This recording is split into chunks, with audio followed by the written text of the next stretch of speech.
Assalamualaikum. Hari ini saya nak kongsi cara membuat ganache. Mula-mula kita timbang coklat masakan sebanyak 100 gram. Jika terlebih pun tidak kisah ya, kalau sekadar terlebih 1 gram tu tak apa. Seterusnya timbang susu full cream sebanyak 45 sehingga 50 gram. Okey, untuk yang mula-mula ni saya timbang 45 gram dulu. Nanti saya tunjukkan macam mana rupanya jika kita menggunakan 50 gram. Jika rakan-rakan sering membuat ganache ni, ianya boleh dibuat tanpa ditimbang ya rakan-rakan. Cuma jika untuk tujuan perniagaan, kita perlu timbang setiap bahan kita. Sebab ia melibatkan kos. Okey, seterusnya campurkan sedikit saja ya, sedikit butter ataupun margarin. Butter dan margarin tu tujuan dia untuk mengilatkan coklat tersebut, jadi dia nampak lebih cantik. Okey, panaskan sedikit air dalam periuk. Bila dah mendidih, tutup apinya, kemudian letakkan mangkuk yang berisi coklat susu dengan margarin tadi di atas periuk tu. Kenapa saya tutup api tersebut? Sebab saya tidak mau coklat ini nanti jadi overheat. Jika coklat ni dicairkan pada suhu yang terlalu tinggi ataupun overheat sudah ya, jadi dia punya teksturnya jadi tidak cantik. Ia akan jadi berketul-ketul dan yang paling teruk sekali dia jadi bergumpal.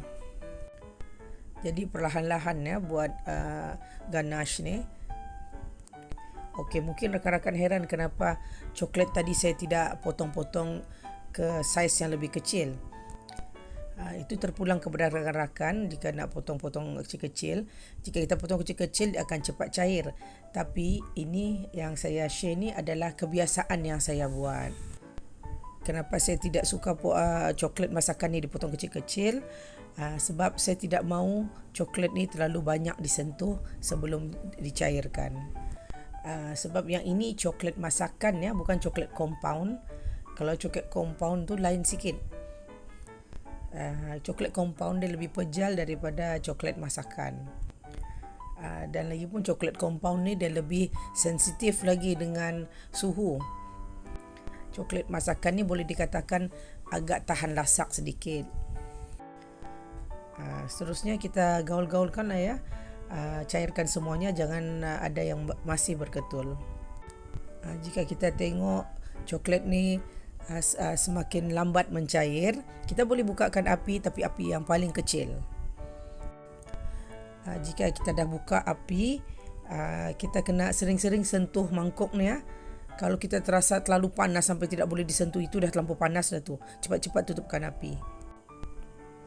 Pendapat saya secara peribadi, ganache ni sedap jika dia tidak dibuat terlalu pekat. Yang saya maksudkan ni ganache yang hendak dicurah di atas kek ya. Dan kek tu pula kek yang diletakkan dalam tapau. Jika kek yang diletakkan di atas papan kek, kena pekat sedikit. Cara kita nak cek ganache ni tidak terlalu cair, layangkan di belakang sudu.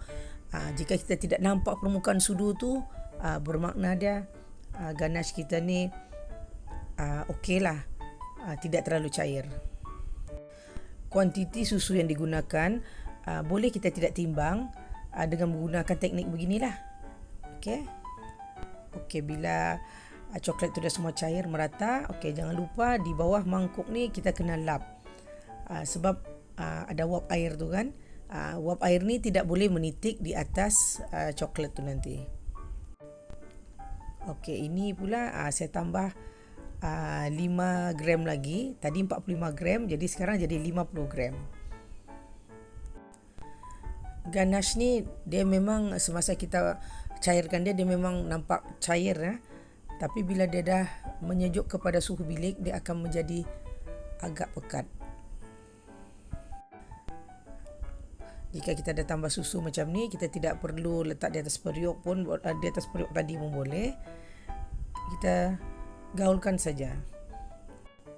Okey, ganache ni yang saya dah tambah 5 gram. Jika kita cek menggunakan belakang sudu, rakan-rakan tengok. Di keliling sudu tu dia sudah mula menampak warna sudu tersebut kan. Ini menunjukkan ganache ni lebih cair sedikit daripada yang mula-mula tadi. Jadi semasa rakan-rakan buat ganache ni nanti, terpulang mengikut selera masing-masing ya. Saya suka membuat ganache yang dicurahkan di atas kek yang sedikit cair. Kenapa? Sebab saya mau coklat tu meresap ke dalam kek tersebut. Bukanlah meresap sangat, artinya ada meresap sedikit. Jadi jangan juga terlalu cair. Sebab kita tidak mau nanti jika kita tuang semua coklat tu dia masuk ke dalam kek pula. Bagi pendapat saya secara peribadi, coklat tu, ganache ni, jika dia terlalu pekat, bila kek tu dimakan nanti, kita akan ada rasa seperti sedikit tercekik.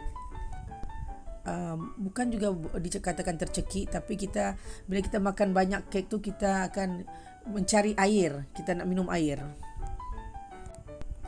Leher kita akan rasa seperti melekat-lekat kan. Jadi kalau saya lebih suka kek kita tu dimakan dalam keadaan yang selesa lah, macam sedap, masuk ke tekak.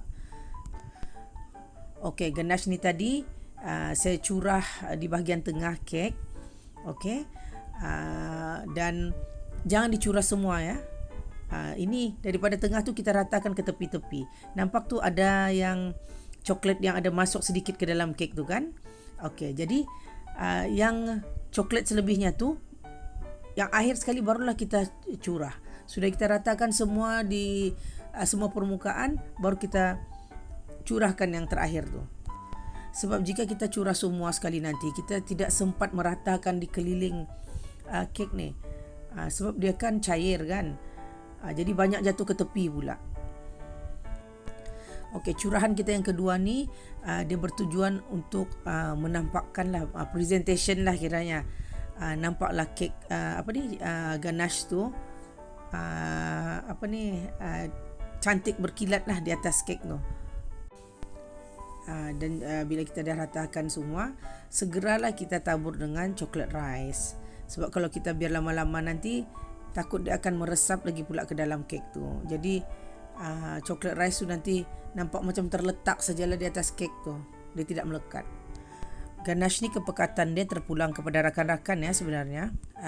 Sukatan yang saya bagi itu adalah sebagai asasnya sahaja.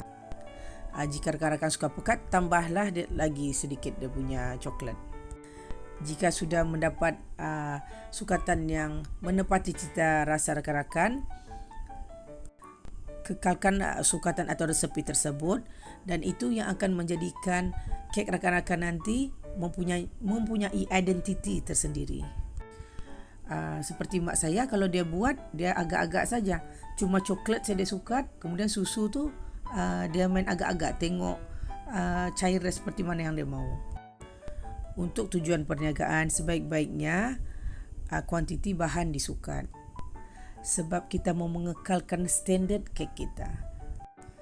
Jadi walaupun customer tempah kek kita beberapa kali pun, rasanya tetap sama. Okey, setakat ini saya perkongsian saya. Saya harap video ini memberi manfaat untuk rakan-rakan. Sampai jumpa lagi. Assalamualaikum.